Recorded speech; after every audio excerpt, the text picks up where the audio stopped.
Robert, thank you so much for joining us. Are you surprised with the resilience of the UK housing market? It seems that every day we have a new warning saying the UK economy is not in great shape. It will eventually deteriorate. And yet, if you look at the house prices, it seems that it's shrugging off every kind of concern that there is out there. Yeah, that's right. I mean, the headwinds facing the UK economy have become more and more intense, especially for the household sector. We've got unemployment at a 15-year high. We've got wage growth, underlying wage growth at just 1.7%, while inflation has been running at about 5%. So real squeeze on household budgets, and yet house prices are continuing to, well, they're not edging up very fast, but they are at least treading water. They're holding their own. So it is a little bit surprising. But I think we should still acknowledge the fact that demand for homes is very weak. I mean, if you look at mortgage applications or the number of property transactions, they remain very subdued, but at the same time, we haven't got many properties coming onto the market either. So yes, demand is weak, but supply is weak as well, and that's helping to keep a floor under house prices at the moment.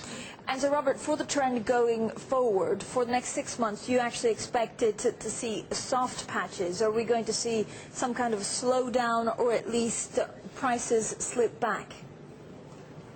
Well, the indications are that the economy is going to remain very weak over the next 3 to 6 months. Most people expecting the economy to be pretty flat over that period. And if that is the case, then the labour market's likely to continue to weaken in the months ahead. So against that backdrop, I think it's sensible to assume that the demand for homes is likely to remain very weak, and that may put some downward pressure on prices. But as we've seen, there isn't a glut of homes coming onto the market. Building activity remains very depressed. So it's more likely that we'll get this picture of weak demand, weak supply continuing, and prices moving sideways or maybe modestly lower over the next 6 to 12 months.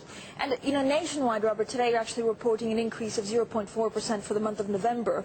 Rightmove, on the other hand, just a couple of days ago, was showing us that there was a lot of price pressures on a lot of these homes, 3% down. Why is there such a divergence between what you're saying and Rightmove? Is it calculated differently?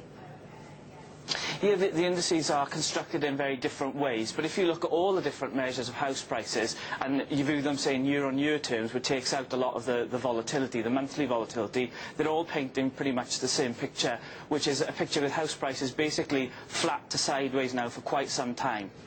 And not declining because of what, support from Europe and actually foreign buyers into the country? I think in some parts of the housing market, for example London and prime properties in particular, there has been support from overseas investors, as I say, especially at the top end, partly because of problems in the Eurozone, with the UK being seen as something of a safe haven. Also, the competitive level of sterling also makes UK an attractive place to invest for many investors. So I think that is certainly a factor in some elements of the market, yes.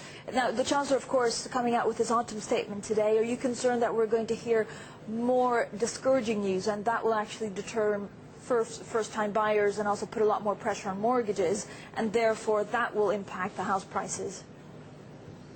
Yeah, I think I suppose we'll have to wait and see what the Chancellor says today. There may well be some support measures in there for housing. For example, he's likely to probably extend the stamp duty threshold, keep it at 250,000, which will help for first-time buyers to help try and provide some support for first-time buyers. We've also had the mortgage indemnity scheme that was announced as part of the government's housing strategy. Again, that should help to underpin first-time buyer demand going forward. So there are things that are likely to be done to try and keep activity ticking over in the housing market, but a lot is clearly going to also depend on what happens in the wider economy too.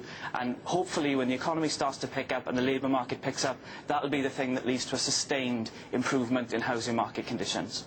All right, Robert, thank you so much. Robert Gardner, their Chief Economist at Nationwide Building Society.